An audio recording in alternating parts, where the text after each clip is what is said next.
Oh, look, the light is on.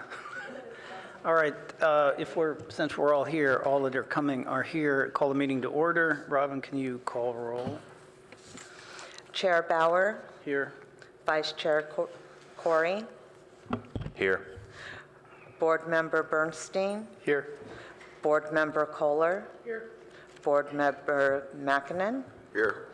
Board Member Shepherd, Board Member Wimmer, 6 present.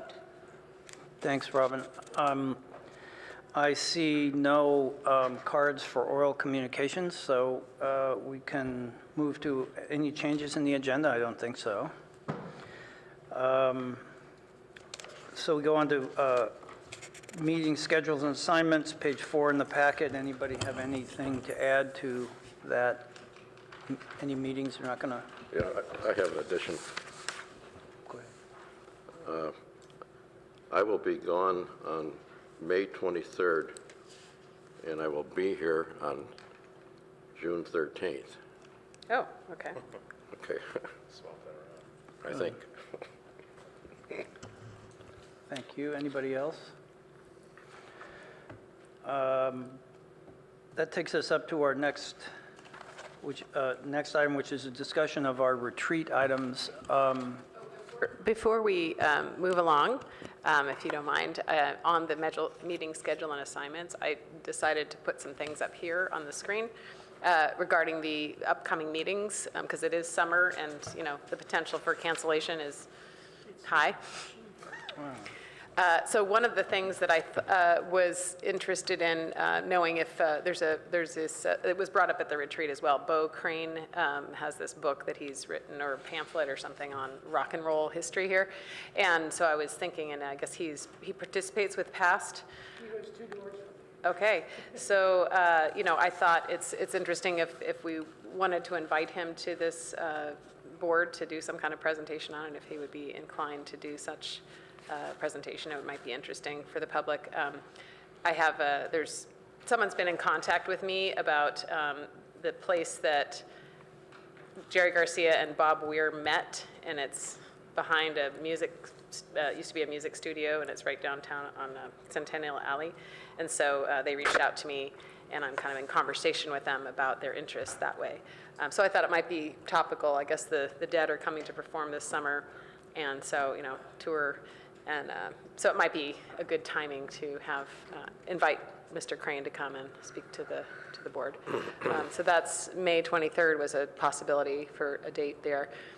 June 13th, the Castellia School project, we're anticipating the draft DAR to be published in May, and late May. And so this would be an opportunity for the HRB to look at that draft DAR and the cultural resource chapter on that project. And then later on in the summer, have some discussion following up the retreat discussion that we had. Okay, so that was that. So could board members look at their calendars and let Robin or Amy know whether these dates that Amy is proposing are going to be problematic? I think it'd be nice to have as many of us here as possible, not just a quorum. Yeah. And then can you calendar this then after we have weighed in? Yes, so we're looking at one meeting a month that works with everybody. So I'm glad Mike is able to come on June 13th, because I think that Castellia is an important meeting. The Bo Crane is informational, and Yeah, I'm, by the way, on the past board as well, and talked to Bo on Saturday night about coming to an HRB meeting. I think that's pretty flexible, because the book is almost done. I think it's being published next week, or this week or next week. So I think he'd be a good person to have at a meeting, but I don't think there's any urgency. Okay. Since Phil is here and you're the only person that's actually going to present something to us, why don't we move to your presentation, and then you can go back to your busy schedule. Phil Boble, Assistant Director of Public Works. Just so I don't veer off in the wrong direction, Chair, could you just guide me a little bit on sort of what you'd like to hear? We do have a ordinance proposal for what we're calling deconstruction and increased salvage that will be going to City Council on May 20th. So I could describe, and what this one sheet that was passed out does, is it goes over what the new proposed requirements are. Is that what you want to hear? Or Let me say that Amy can fill in after I make this comment. Michael had asked about a deconstruction program that would include some kind of reuse of historic features on buildings that are being demolished, and I think that's how we get to your presence here. And Amy, you want to add to that? Yes, it came up at the retreat. I had pointed questions, which suggested that we didn't care, we weren't doing anything, and so we do care, and there is an ordinance coming forward, and it's not in what I do exactly. It's in the zero waste group, so that's why I said, well, maybe Phil can come and answer questions. So Phil, one thing you could do is update the board on the current deconstruction policies. I'm 10 years away from work as an active builder here, but the last projects we did required that we redirect as much usable material from a demolition as possible and mostly they were private companies who come in and remove windows, take hardwood floors out, hardwood flooring and other appliances, and then they would either repurpose them by gift or sell. okay, so what I'll do then is say what the current requirement is, and then say how we're proposing to enhance that or augment it. Sure, okay? Sounds great. And then I'll try to relate it to things that would have historic value. But I have to tell you right off the top that we didn't have the historic thing in our minds. Now, we're still tinkering with it. As you can see, I've tinkered with this summary sheet because our thinking keeps evolving as we take more comments, and it probably will evolve a little bit more on May 20th when our council gets a hold of it. So still, if you guys can think of something specific with respect to historic features, we could add that.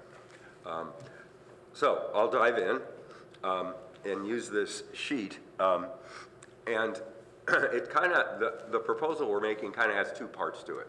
A salvage part, which I think you're more interested in, and then a deconstruction part.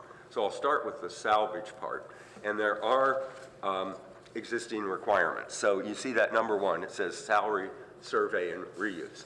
So the current requirement is that one, if it's a complete whole house residential demolition, one has to do a salary survey. So it's not all buildings, it's not commercial at the moment, it's just residential. It's not keyed to some age of the house. Regardless of the age, one has to do this salary survey if you're knocking down the whole house. So a weakness there that we're trying to figure out how to overcome is, as you know, sometimes a wall gets left for certain reasons. And so we're trying to figure out how to deal with little problems like that. But the idea is, if you're really knocking down the whole house and it's residential, then you have to do a salary survey. And Scott McKay, who some of you know, is the principal staff person that tracks all of this and makes sure that this salary survey gets done. So but that's as far as it goes, the current requirement. So what we're adding is that once the salary survey is done, you actually have to salvage those things that are in the survey. It was a great first step, and I think we're ahead of a lot of cities in just requiring the salvage survey. So that was a good first step. But now it's time for the second step, we think, of actually requiring that it be salvaged. And it'll change the survey a little bit. Because now, when they put something on let's say they hire the well, whoever they hire, to do the salvage survey, they're going to be looking to that entity to actually make sure it gets salvaged. So they'll be less inclined to just write something down and hope for the best. It'll be much more scrutinized, we think, and it will be stuff that can actually be salvaged.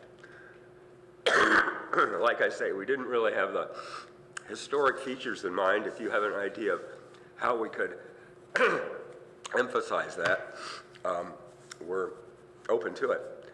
So so Scott will do his thing about making sure the survey gets completed, and then because his plate's full up, our zero waste team is going to kind of take over that part of it, and then make sure that the things are actually salvaged. That's the short answer. And you see I've tinkered with we see 3 phases, and we're trying to start, avoid confusion in our first phase. Well, hopefully we'll avoid confusion in all phases. But the first phase, we've decided now, we'll just use the existing triggers, which, like I say, is if you're knocking down the whole house. So we won't try to go beyond that and solve some of these other problems, except we will include commercial.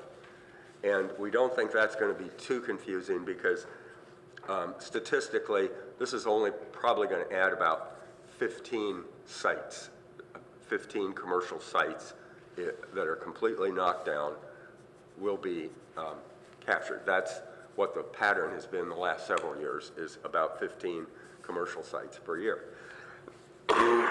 As opposed to the residential, which is more like 80 or 90, just to give you a feel for it. Maybe I'll jump in, let you. Yeah, jump in. Yes. Okay, so one of the questions and interest was, what about the places that do this recycling? And so I note here on Phil's list, it says that new is items accepted to be conducted by city-approved reuse organizations. So there are, the market, there is outside of Palo Alto, as you know, places that take salvaged materials and resell them. And so there's no, am I not on the mic? Shoot. Hello. We do have places outside of Palo Alto that do take salvaged materials and resell them. So there's a market for that, and they're outside Palo Alto. And from my understanding from Phil is, we're not going to be messing with that market. That's not a proposal to go to put a yard in Palo Alto because there is a market outside Palo Alto, and we don't want to go and mess with those economics, that existing market. So hopefully that answers maybe Board Member McKinnon's question from the retreat that wondered whether we were going to create a yard in Palo Alto. We're not. So don't know if there's any other questions for Phil or. Well, Martin, go ahead. Thanks for commenting what you just mentioned, Amy. But on the very bottom, it says green waste will haul the materials. So it sounds, on the very bottom, is that different than what you just said, Amy? No, it's not. So the question that came up at the retreat is, are we going to have a yard located in Palo Alto to receive these salvaged materials? We're not. Green waste is the hauler that Palo Alto contracts with to haul everything from people's homes, from everywhere. Recycling, trash, all that. Okay. It's the same contract. This, we're adding this because the current ordinance is kind of confusing, and we've got to iron this out. So currently, Phil, could you turn your mic on? yeah. So currently, we have this confusing part of the ordinance that says, we don't exactly have a franchise with green waste. It's not considered to be a franchise. And yet, the ordinance does say that green waste will haul certain things.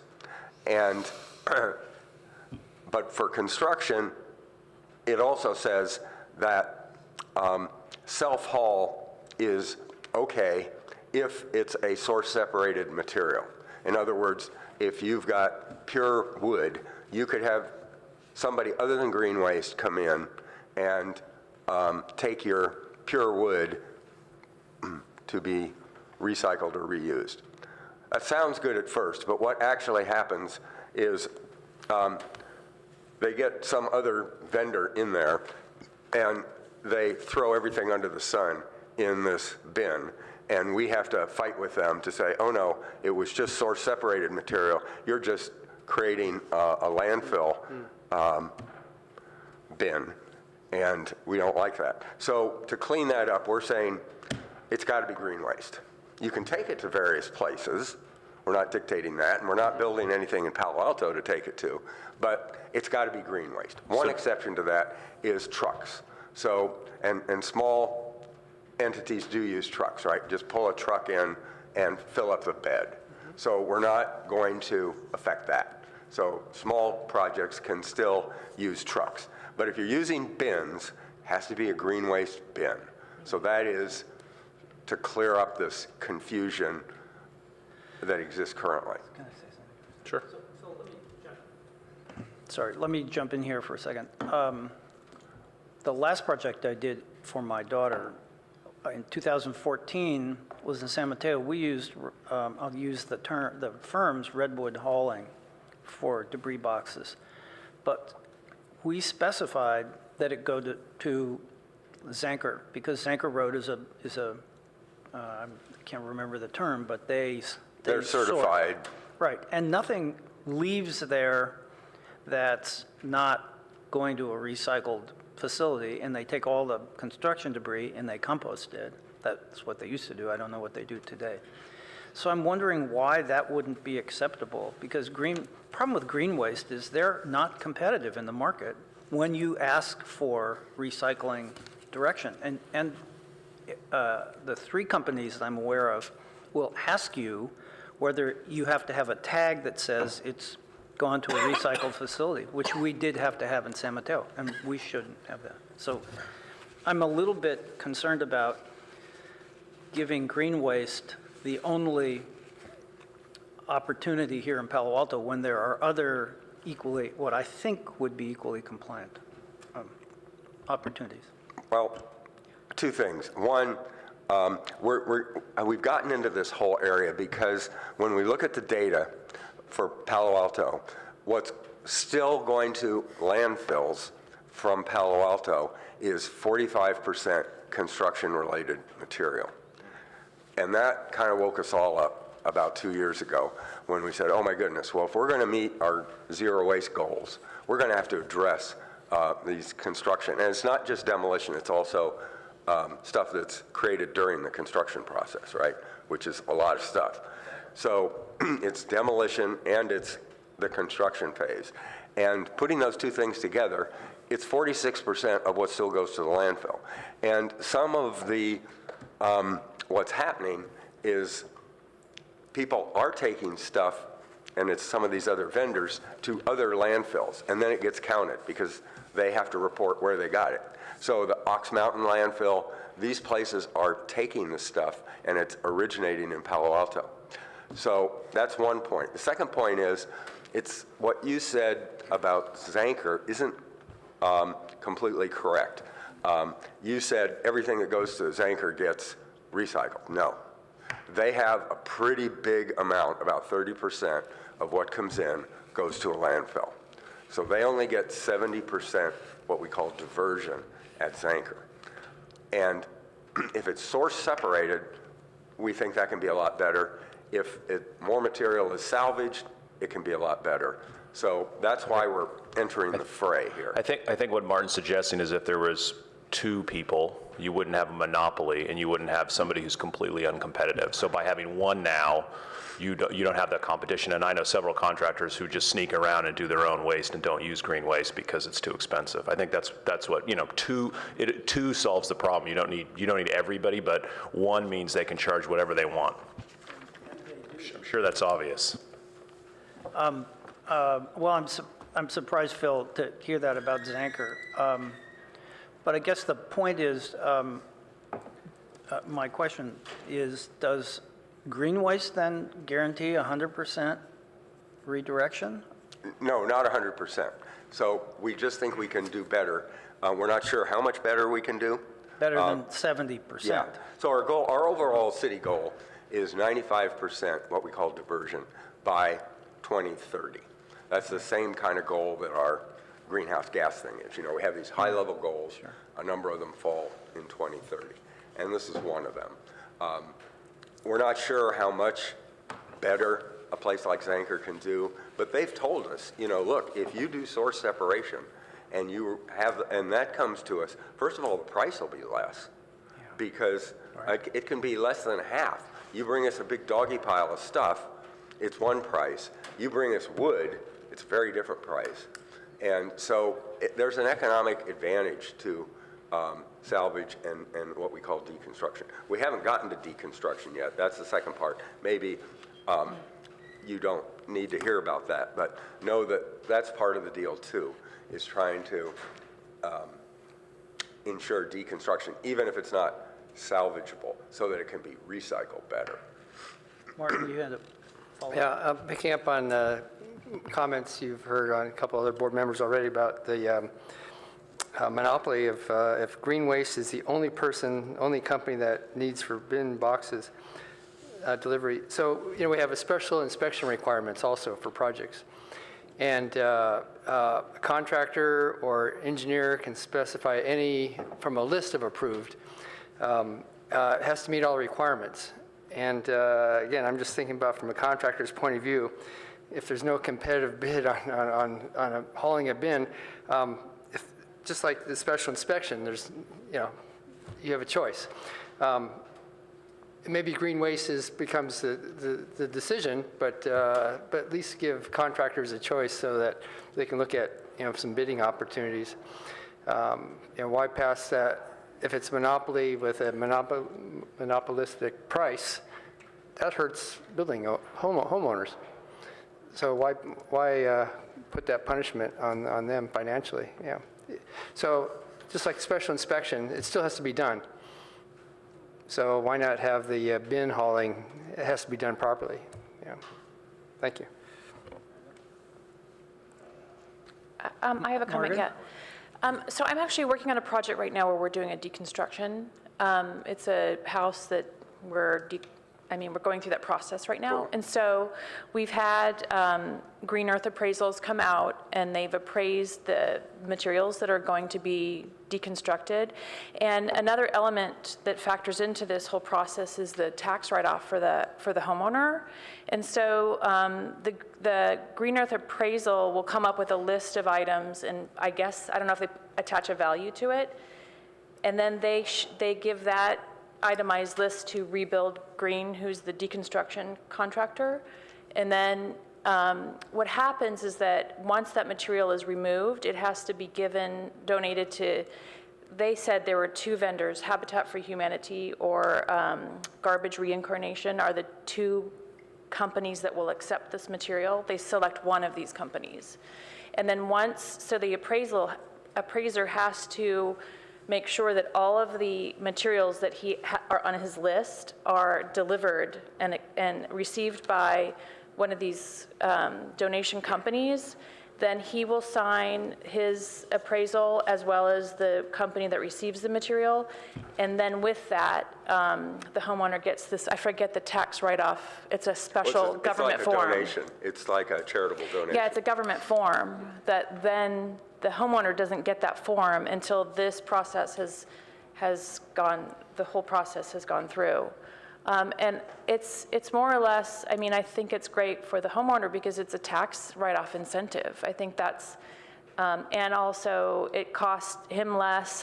It'll be interesting to learn how much of the material is salvaged actually and how much of it ends up in a landfill. That's something that will be interesting to know, but at least it'll cost him less in the long run because the salvaged materials are of value and won't end up in the landfill, that he won't have to pay for that kind of disposal. So let me piggyback on here. That's exactly the experience I had when I was last working, and there were two benefits. One, the tax benefit was legitimate, but the other benefit is that's less deconstruction cost for me as a contractor and the owners. And we're also getting that material back into a use stream. And so that was such an easy sell to the client. And that system worked really well for me as a general contractor. So any way that the city could incorporate that kind of system which already exists, or at least make that an alternative, would be, I think, useful. What Margaret described is perfectly aligned with what we're requiring. So there's no conflict there. We love what she just said. Yeah. So circling back to the board, do we have thoughts on something we could add to this on the historic side? Any sort of prioritized materials or treatment for anything historic, or other reuse opportunities for that? It seems like the homeowner, or whoever owns the property, could, I hope, logically identify what the historic value of the material is. And there are places like Omega Salvage and I guess that's the only one that comes to mind that has, in Berkeley, that is a retail store that sells these things. I mean, I guess that's a viable way to deal with historic salvaged materials, doors, windows, things like that. But another element that, not to talk more about my project, but another element that came up is we had to get an asbestos test, and we have the house is all Torrance windows, all steel Torrance windows, which I think have some historic potential value. I love those windows, although they're not energy efficient, but they all have asbestos caulking in it. So I don't know how the deconstruction company has you have to have some kind of special certificate to demolish things that have asbestos in it. Yeah. I don't know what's going to happen, but there's that too, that when you're removing old materials, you're going to run into some bio-waste possible elements of these materials, which I don't know what happens then. Well, there isn't a good solution. There is not a good solution for that if there's asbestos in it, yeah. Martin? Thank you, Chair Bauer. Picking up on Margaret's comment about the process, the other point I want to make too is that there is a chain of transfer paper trail. So just going back to the point of green waste could be one supplier of the bin service, but again, because there needs to be a certified process for all this deconstruction and salvage work, there's a chain of paper.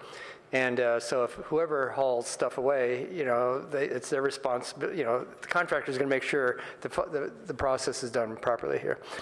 So I've gone through that process on 2 projects where, there's an IRS certified appraiser.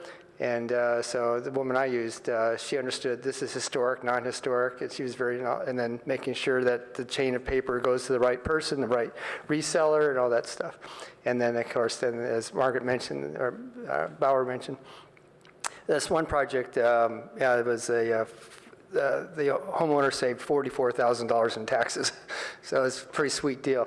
So the owner is going to really make that a good impression on the contractor, whoever the contractor contracts with for this process. Make sure that chain of paper, the trail is correct and submitted properly. So I think there are a lot of controls. So maybe any ordinance, that might be the focus. Make sure there's a chain of information that's in the ordinance, and not so much of make sure you use this vendor. Great. Thank you. To answer Brendan's question about whether we should have a list of historic, or how we determine whether there's an historic material that we want to save, I suppose we could, as a board, create that list, or create a subcommittee to put forward that. Martin? Now, so let's say if there's a determination of this kind of feature is historic, this is not. But that only depends if there's a market for that product. And how can we predict if there's a market for that product? So if someone said, you have to store windows that are built in the year 1900, but if there's no market for it, then what? Someone has to pay for storage? That's crazy. Yeah. Well, I think you can do something. So Margaret mentioned Omega Salvage. They take stuff there. Obviously, if they're filled up We would have to be careful, maybe to your point, Martin, about having like a forced requirement versus at least an attempt, right? Because, if you went to Omega and they wouldn't take them, or they were filled, or you didn't have another venue, then I agree, you wouldn't want to force people to store it. But at least that attempt, whereas now, it's likely just going to be, because, in that case, if it's non-historic, so like using windows as a perfect example, anything in windows today, my assumption is if you ignore the historic value, they're all going to be thrown away because they're good, because the energy efficiency. Right. We can argue about that delta, but that's what people think. So you automatically, any window that's built more than 10 years ago is going to be thrown away, and not any historic value considered. So at least if you had an opportunity to like say, hey, for an historic house where you care more about that preservation versus the minuscule amount of energy efficiency, then maybe there's an opportunity there. But I agree, I wouldn't want to say then you have to hold it forever. Mike? Yeah, that's all good thoughts right there. Comes to mind. Maybe we want to have like some type of checklist with sensitivity, certain materials like ironwork, tiles that may be historic, that people can kind of go down the list and see if that's any of those materials are part of their inventory. A lot of people don't know what's historic. Right. You get a house and you got a batch elder tile that's embedded in the fireplace, and they don't know what the hell it is. It gets ripped out. It's a highly valuable piece and historically significant. So I think some type of checklist could have. Excuse me for interrupting. I didn't mean to interrupt. My sense of this discussion is that the purpose of creating a list of materials that could be considered historic is not to drive those materials into a storage place. It's simply to raise consciousness that there is another way to repurpose this beyond Omega, although Omega is a big resource for historic materials. So I think that it's just a way of taking that survey one step farther. I would also add on the awareness side, historic materials to specific people can have a higher value because Sure. A historic window, somebody's willing to pay a lot more than a new window, for instance. So there's another opportunity on the incentive side as well with the awareness, right? Well, I'm reminded, when Michael brought up tile, I'm reminded of the storefront on Bryant, actually on the building right next to or down the street from the development center, where a contractor came in and ripped out the tile on those iconic, may be too strong a word, but the entrances to those buildings. And Dennis Backlund, who was our historic planner, actually walked by, saw it, stopped it. And those tiles, if we were to recover that kind of material and make it available, could have been put, back in that space. So let's talk further about how to get this And list. if you come up with some list or triggers, we could modify this in the future. We're sort of hell-bent on going to council on May 20th for this phase one, but we know that we're pushing here, and there are going to be changes, right? And we could add the feature that you're talking about where they have to look for certain things. We'd have to have some guidelines for that. Is it a year? Is it a age? Is it an item? Or So maybe- manufacturer. Or a manufacturer, yeah. Or manufacturer. So maybe maybe we can as you suggested, Dave, maybe we can create a subcommittee. But maybe in the meantime, we could just add some wording when it goes to the city council that you're working with the HRB to come up Sure. with some additional historic Yeah, we can materials. put that in the staff report and say we're working on that, and that can be added when we come up with the details. Yeah. Yeah, what I would Okay, suggest we'll put is that in the staff report. maybe the HRB could take upon itself as a working task to create a reference guide. Like a pictorial thing. This type of ironwork is sensitive. These types of tiles are sensitive. Others that aren't. And, We that would toyed be with one idea.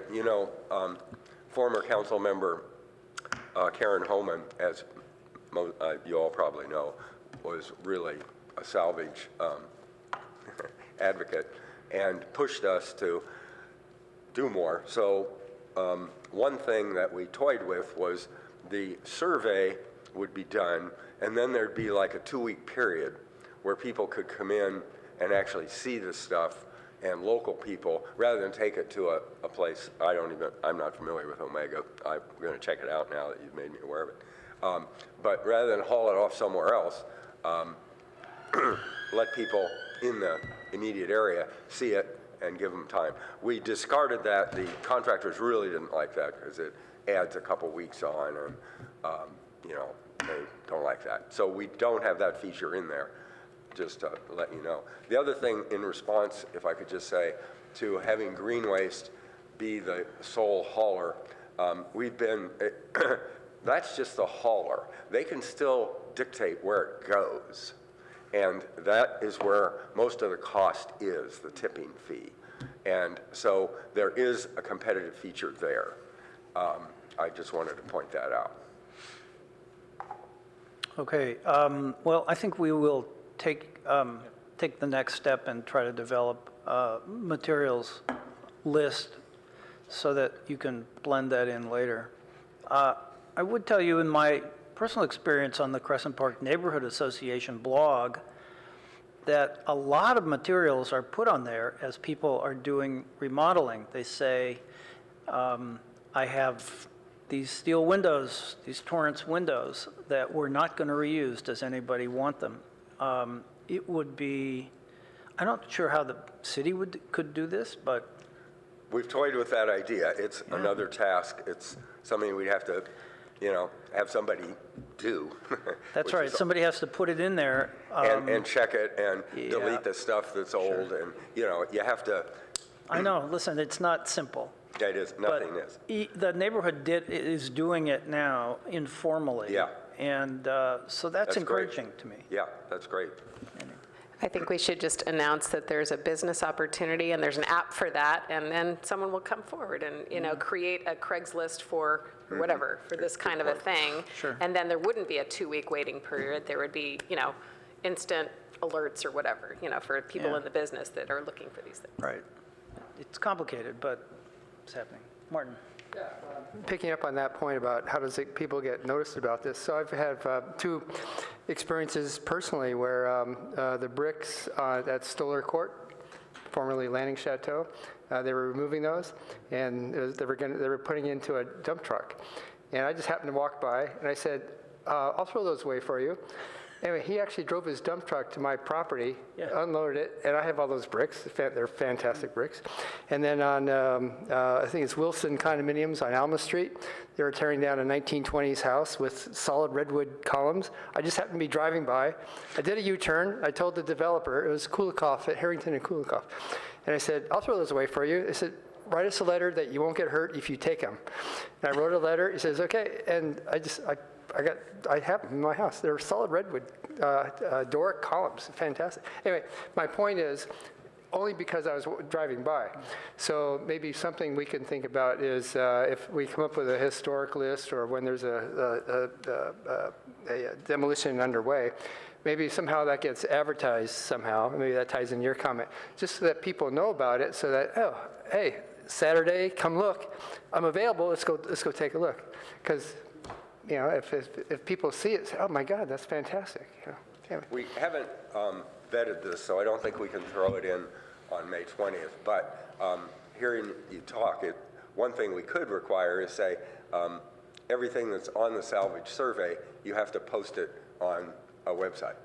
Maybe it's the city website. That, if we make it there, and then you have to take it down, so it isn't confusing. Or there's those next door, or what, or some kind of. Put it on next door. Right. Yeah. So that's a good idea. We have to be careful. We can't just throw stuff in without vetting it. So again, I think that would have to be kind of an augmentation later. But that's Encourage without requiring. Yeah, we can do that in the staff report, and then we could make it an actual requirement later. That's a good idea. Can I ask a question about how this process would apply to a residential building in the downtown area that's going to be demolished and replaced by a commercial building? Well, actually, there are several, but I was just thinking, this is, according to what you've just described, Phil, this is only currently applicable to residential properties. But Currently, but we're adding commercial. Right, but if a residential building downtown was going to be replaced by a large building, this technically wouldn't apply then? No, it would. If they knock the whole residential building down, it would apply. Even if it was currently being used in a commercial way? So Yeah. These downtown, old. Oh, I see what you're saying, yeah. The 20s cottages that are currently being, Used for a commercial purpose. Yeah. So, yes, it would now catch them. There would be some confusion under the existing ordinance because it doesn't cover commercial. But when we put this in place, it'll cover both residential and commercial. So whatever you call it, if you knock the whole thing down, Right. it's covered. so it's really original use rather than current use. Well, it just doesn't matter because they're both covered Okay. when we do. Residential, non-residential. It's whole house demolition. Whole house I'm sorry, whole building demolition. building demolition. There you go, there you go. When you say commercial, I'm sorry, when you say commercial, do you mean non-residential, which covers both commercial and, let's say, industrial or? And it covers the multifamily Right. below 4 units. So it covers everything. And then, so I guess in termination, right now, there's a word that says whole house, so maybe instead of whole house, it'd be whole building, or Yeah. whole structure, for example. Right. Eventually, the ordinance would say that. Instead of whole house, be whole structure. Yeah. Right. For the new, Yeah, good point. Okay, any other comments or questions that board members want to ask Phil? I don't see any. So Yeah. Phil, thank you very much. Sure. It was, Big thank you. This was on a moment's notice, and Phil was so Right. gracious No, to well, we're trying accept. to get ideas, and Yeah. you've got a lot of good ones, so it's okay, so helpful to us, we too. will work on the list and try to get that to you before the end of the century. Because we're trying to make relatively simple changes this first time, and then augment it later, so there's not too much confusion. Good, thank you. Okay, we have, So maybe we can return to the study session? The agenda, basically, so the retreat follow-up. So the first items was, information and staff research, I put it in that bucket, and the second item will be subcommittee discussion, and then we have approval of minutes. This is today's agenda. So we just covered the salvage reuse follow-up, and then there was also a question about, in lieu parking for residential downtown. So I just wanted to make you all aware that an ordinance was adopted by City Council on April 1st. This goes into effect May 1st. And what it did was allows 100% residential use in the CDC zone district. Previously, you had to do a mixed-use project within the CDC, and now 100% residential is allowed. And then if you do 100% affordable residential, then you get parking exemptions.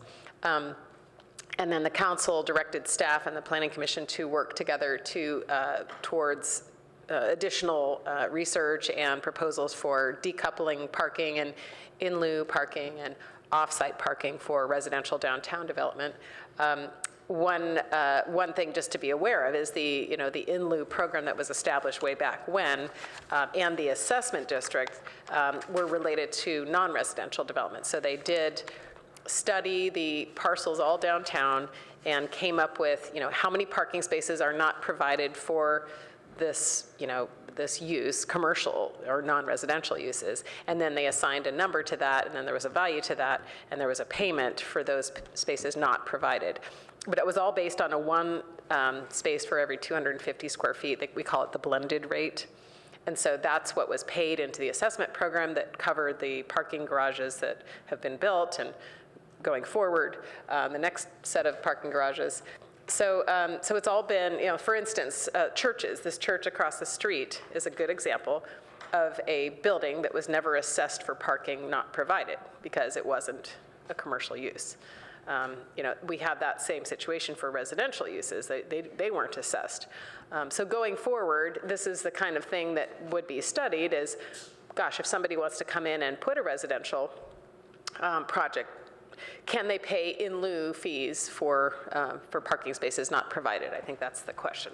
It's not set up that way right now, as far as I understand. So could you help me understand how, in a residential situation, if there was an in lieu payment that would exempt parking on that parcel, what does that in lieu payment, who does that benefit? They're not going to build a parking structure in a residential neighborhood to accommodate this particular property that has no parking. That's the theory, as I understand it, about downtown parking. You can't create a parking space because the downtown commercial district is too dense, so you pay into a fund that supports the parking lots, and now they're garages. So there's a direct benefit between the in lieu payment and the need for more parking, but I don't see where that in lieu payment benefits the residential neighbors who live around some. Can you help me understand that? Well, and this is, again, what the council has directed staff to study, but is my understanding, in the downtown zone specifically, if there was a residential project that, say, proposed not to provide parking, if it's affordable, that's fine. If it's not affordable, it's market rate, then people do need to have parking spaces. So if, right now, the only payments are for commercial or non-residential, and that's to build the parking garages. So if a residential, if that was contemplated, that they also could pay into in lieu for those parking spaces in a garage nearby, But this is only in the downtown. We're only talking about the CDC specifically. Okay, so that's what I did, and Yeah. I didn't understand that. I'm thinking of a situation where you would have, a small multi-unit building built in a more residential area, like the south of Forest area. I don't know if that's included in the downtown. Yeah, so the downtown parking assessment district is where the in lieu program exists. If it's outside the assessment district, so some of those south of Forest areas are, most of the south of Forest area is outside the assessment district. There are some parcels within south of Forest area that are within the parking assessment district. So there's no proposal to make this a citywide program? My understanding from the April 1st action is it's specific to the CDC zone. We want to explore having greater housing. I mean, here we are next to this train station that it seems like we could have more density for housing. And in fact, this ordinance requires, limits the floor area of these multifamily housing units, developments. You can only have 1,500 square feet per unit. So it's forcing smaller units and, and therefore more units, and to solve our housing, or to go towards solving some of the housing crisis here. And with that, 100% no parking. But yeah, it's not looked at as going beyond the CDC zone at this point. Martin, did you have a comment? Let's see, my question is, Light, this slide, Mike? we don't have that in our packet, is that Correct. I created this for today. correct? Okay, I was just looking for it. Okay, thank you. Okay, you want to continue? This morning, to be particular. Nothing. I created it this morning so we could have some talking points. Thank you. So that was just basically that follow-up item. Then the next topic is the subcommittees. So I just threw this together. The first one, I guess Burge Clark, began work 2019 with his father designing a famous house over on Stanford, the Lou Henry Hoover House, the other one, because then we have the Lou Henry Hoover Girl Scout House next to the Junior Museum and Zoo. So, so this was one, if you want to do a celebrations subcommittee, that, if you want to have a couple of folks that are interested and are, in exploring these events that might come up, and this is one of them. I think anyone on the past board know what's going on with the Burge Clark 100 year that is coming up? It's next year, isn't it? I think it's 2020 or maybe beyond. It has been a topic of discussion at recent board meetings, but I missed the last board meeting, so I don't really know how it's moving forward. But there is talk about it. So I just throw on the screen here, this is related to that. Burge Clark was called the architect of Palo Alto, and I go on Google and look these things up. So he established an architectural firm in Palo Alto in 1922. It was the only architectural firm in Palo Alto at that time. And this is one of the first houses he designed in Palo Alto that I'm aware of. It was built in 1923. It's a Category 4 on the city's historic inventory. They recently cleared the vegetation from the property, and now you can see it. It's in the DPR form, which is, as you have probably seen, these 1970s forms are very limited in what they say. It just says it's the Hansel and Gretel scaled Tudor, and it's everything's kind of scaled down, so it's cute, but it does have this very peaked roof. It's for sale, and I've been in conversation with potential buyers, and we have a potential buyer that is, getting towards the end of that process. Anyways, there's the reason I put this on here is sometimes there's maybe support needed for to try to help folks that are trying to buy and do the right thing and buy a property and.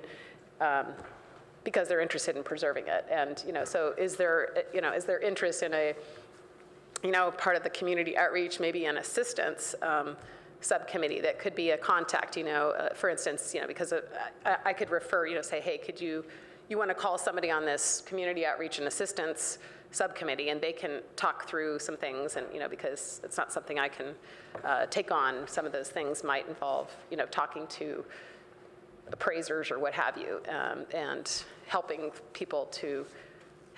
folks, banks or whatever, understand that there's a value to historic and it's not just tear down, and help them to achieve their goal of preserving a building. So anyways, it's just a thought. Do you have the address of that? The address or where that house is? Yeah. Yes, it's on Everett.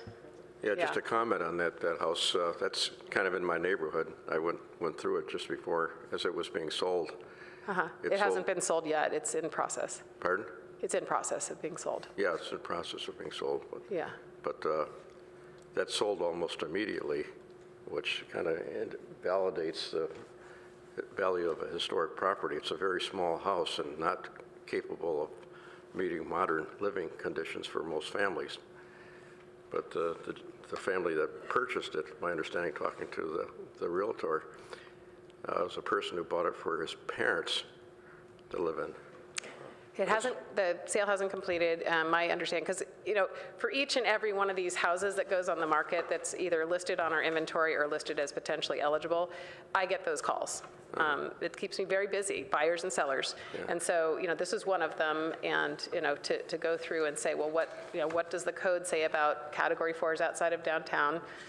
Yeah. Not a real good, preservation. So. Yeah, the we're lucky when people come forward that want to preserve something. That's a very lucky occurrence. Yeah, it was Michael Dreyfus who had the listing, and the house sold for pretty much what they're asking for it.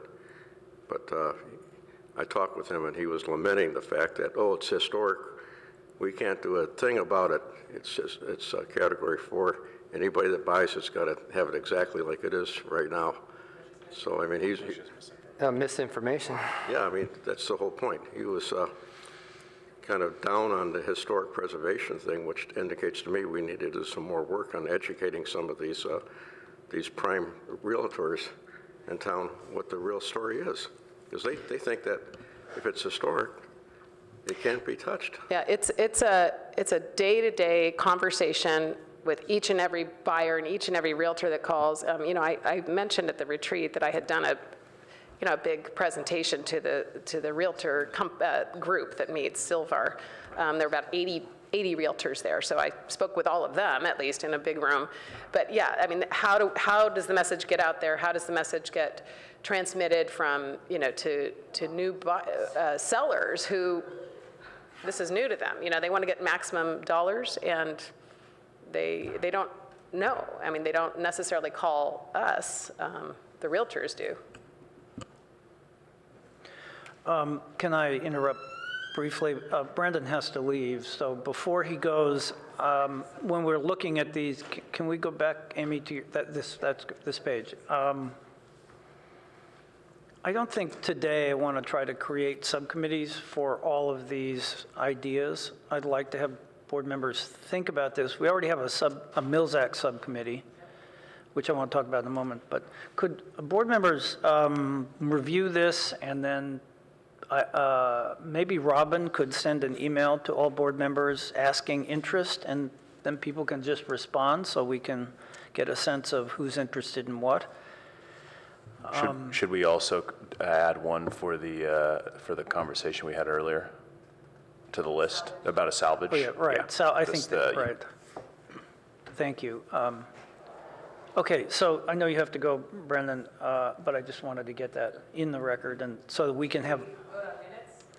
Well, we're not done. I don't want to. I want to actually. Well, we have a quorum, so. Do you have any? No issue with the minutes. I have a lot of them, but that's another issue. Okay, thank you. See you next meeting. So if we could stay on this list for a moment, my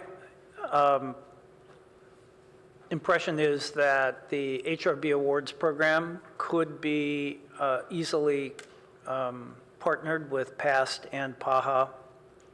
I think they have some similar type of recognition award. So I'm not sure we need to have a subcommittee doing that. I think we can probably facilitate that outside of a forum, but maybe other board members have a different opinion. I'm very interested in outreach, and I think your ability to talk to 80 real estate agents at once is enormously helpful. And I'm thinking we should try to figure out a way to communicate with the local, real estate board. I can't remember what it's called. Silvar is the one that I spoke to, Right. Silicon Valley Realtor Association. Right. They should know every meeting that we have, they should get some kind of email or something with our topics just to be in their inbox. And if we can get them to publicize it so that their members can actually come here and experience the evaluation process, the benefits, and so forth, and I think that would be helpful. Mid-century modern era, the grant preparation and the Mills Act, I think I will speak for the Mills Act subcommittee. I think we're stuck because we don't have any staff support, because we don't have an historic planner. So my request would be that we get Paige and Turnbull to be that person that Emily Vance was. We got an enormous amount of work done, very close to being ready to move this to the next level of consideration. But I don't think we can do that without somebody. And I think the mid-century modern context grant is another place where we need to have the outside consultant really step in as as an entity in place of our historic planner. So I don't know how we move that forward, but maybe you and I can talk about that. And so, any board members have any other comments on these committees? I would just add to that mid-century modern I referenced earlier. Some folks had contacted me about, is there a way to commemorate this meeting of, New Year's Eve of 1963 of Jerry Garcia and Bob Weir, in the Centennial Alley over here. And so, I can, help connect them to people, but it's tough being in my role, whatever, over Your 25 different well, titles? it's more like I'm over code enforcement, and so I can't tell them, well, just go do something. It's more like, okay, connect them to people that can brainstorm what to do. I contacted a property owner that was, and said, hey, this is of interest to these people, and, but I can only go so far.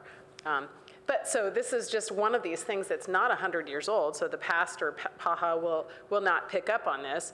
It's 50 years. It's, there's things that happened here in the 1960s that are very much of interest, and so there's no plaque for that at this point.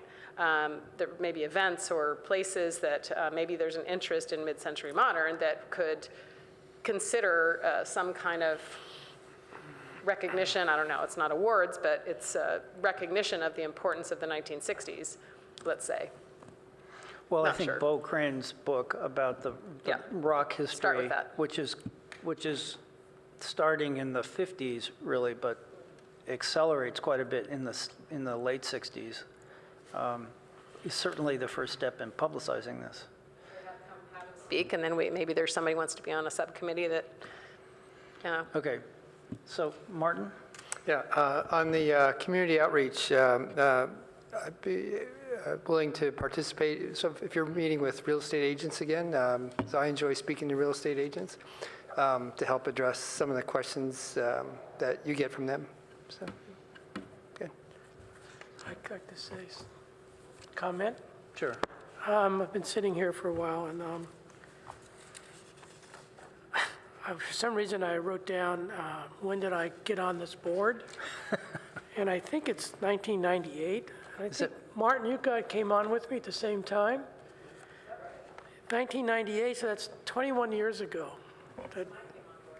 Yeah, so we've been on this committee for... So are we category 3 or 4, Roger? I don't know. You're talking about rock and roll bands. I played in a band for quite a while, and our main people we went to see every month was the Community Association for the Retarded on Middlefield. We played there for 10 years, and they thought we were the best thing ever known to rock and roll. So it was a wonderful, wonderful thing that we worked on. sounds like you might want to be on that subcommittee. A what? What instrument did you play? Oh, I learned playing guitar. I wasn't that great, but I ended up bass in the committee, in the plan, because the bass is fuzzy. You can't really hear the bass, so I was pretty good at it. Okay, is there any other discussion of that particular issue? Just Oh, you have prepared one more? more slide, and this was, I was envisioning, coming back and having a discussion, because I brought this up at the retreat, is there any interest in, learning about the history of of what happened with the ordinance back in the late 90s, and what we're doing and how to plan forward towards, we have 165 National Register eligible. They're not on our inventory, so they're not protected under the ordinance in the same way as the ones that are on, category 1s and 2s on the inventory. And, we have a comp plan that gave us some goals and policies, but we don't have a program yet to move forward on any of that. So that's another kind of information session or discussion, study session, or whatever, to have going forward. So is this L 7.2 Yes. a proposed language, or is No. this actual? That's what's causing, since January of last year, me to have Page and Turnbull do historic evaluations each and every time somebody comes through the individual review program for a new 2-story house or second floor addition, that we need to analyze it for California Register eligibility. Unless, of course, they want to replace the house with a single-story house where there is no individual review, and that's a big loophole. We're not broadcasting that too much, but yes, Nobody's watching us. probably not. So anyways, this was another slide I just put up there because I think if there's interest, it's kind of we've got this award program that recognizes and honors 100-year-old houses. We've got others that are, becoming eligible and have been identified as eligible. There's no protection, really. What do we do about that? And, do we want to start recognizing some of those in a way that that recognizes that, hey, you didn't tear that down. That's nice. And then they went and fixed that. And it's not 100 years old, but it's I don't know, is there something that we can do to encourage and elevate these newly identified eligible resources? There might be something there. May I make a suggestion on your bold type right here? The third line down, this is L 7.2. Inventory city staff shall consider whether it is eligible for inclusion. Can we say city staff and HRB shall consider? We can't, because this was published in 2017 in the comprehensive plan. So this is not being considered. This is adopted in the comprehensive plan of 2017. This is already done. I'm just putting it again on the screen so you're aware of it. Yeah, this is the thing that is causing new eligible resources to be identified. Because the point I'm trying to make, I think the HRB is being short-circuited on a lot of these things that we should be seeing. But city staff gets to look at them, and we never get a chance to weigh in on it. That's one of my points in contention right here. Well, I'm bringing it here to talk with you about the program and so you understand what is in place. I mean, the wordsmithing of this policy back in 2017, I can't talk to that exactly. I wasn't involved in that, but it's here now, and we're doing something about it now. What I'm saying is maybe we have a study session in August, September, where we talk about, there's at least 6 new eligible resources that I can think of that were identified. What are we doing about that? What does the HRB want to do to participate in the next steps about, say, those 165 National Register that are already with the state but are somewhat unprotected? And we have a policy that says, we should look at our inventory and perhaps, add some of these eligible homes onto our inventory. That's a process I'm inviting participation in. So that's what I'm doing about it. So you think that a subcommittee of HRB members would be able to facilitate this evaluation? Well, could work with me or the HRB, or the Page and Turnbull, if I can put, some money into that contract to do some other things. This is on a probably medium or long-term comprehensive plan implementation trajectory. So to move it up ahead, sooner would require some work by somebody. So if there's HRB subcommittee interest and activity working with me, then, then maybe we can map out, how to move that forward sooner than later. I think you just timed out. Meeting's over. But it looks like that's slated for in August, to revisit that issue in August. I'm thinking, as I was mapping forward, what are our next agendas, I thought, well, what are we doing in July? Maybe I can come and share the list of, eligibles that have been during that's this a great last idea. year. Yeah. And, talk about what our ordinance does and doesn't do. And again, the comp plan policies that say we should do something. And are they both commercial and residential? The ones, yes. There are some that are eligible, have been deemed eligible for California Register, and there are some projects that are, commercial projects that would involve CEQA documents about those. When we talk about commercial projects or non-residential, non-single-family residential projects, because it's subject to architectural review board and it's discretionary, they can't just do like what Chair Bauer said and just say, well, I'm going to do a single-story home and get out of it. When it's an architectural review application, discretionary, there's a whole CEQA process for that, because they are not exempt from CEQA when it's a multifamily or non-single family. Do you want us to take any action on this projected path? No, this is just giving you my ideas for what we can do at these meetings, because again, we don't really have projects that are on file that are subject to our historic resource ordinance, preservation ordinance. Can you send this slide to me in an Yes. email? So Yes. I guess all of us could Strategize. look at it and, Yeah. think about it. Okay. Okay. Anything else on this topic? So I think that takes us through our agenda, except for minutes. So I'm sure no one has any changes in the minutes. I had a brief conversation with Robin prior to the start of the meeting, and one of the things that bothers me the most about this, the way in which minutes are transcribed, is that there are grammatical errors that make understanding what was discussed somewhat difficult. And I started to mark up some and decided that it's in this case, such an overwhelming process. There are little things like apostrophes that need to be put into place because that changes the meaning of, a word with an S at the end of it. So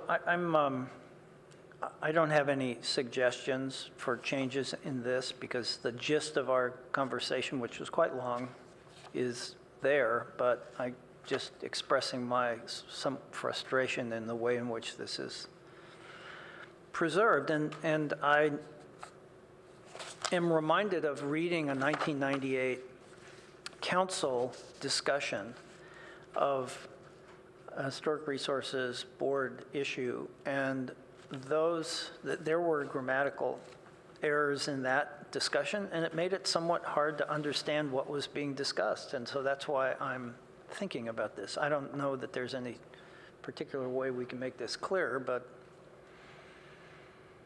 that's my comment. Anybody want to make any changes?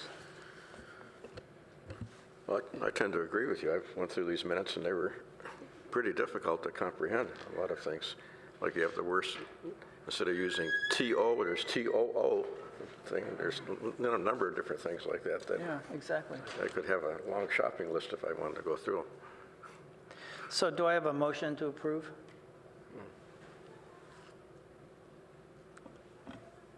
I'll move to approve the minutes. Is there a second? I'll second it. All right. With a motion to approve and a second and no further discussion, all in favor, say aye. Aye. All those not in favor? None. All right. So we've taken care of that. All right. Well, thank you for putting together these set of slides. Makes our path forward, I think, a little more straightforward.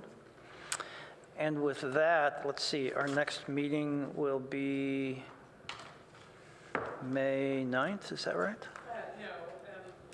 23rd? Oh, May 23rd. Due to absences that were projected at the retreat or at some point, we're kind of targeting one meeting a month, and so the next meeting, I believe, is on the screen, May 23rd. Right.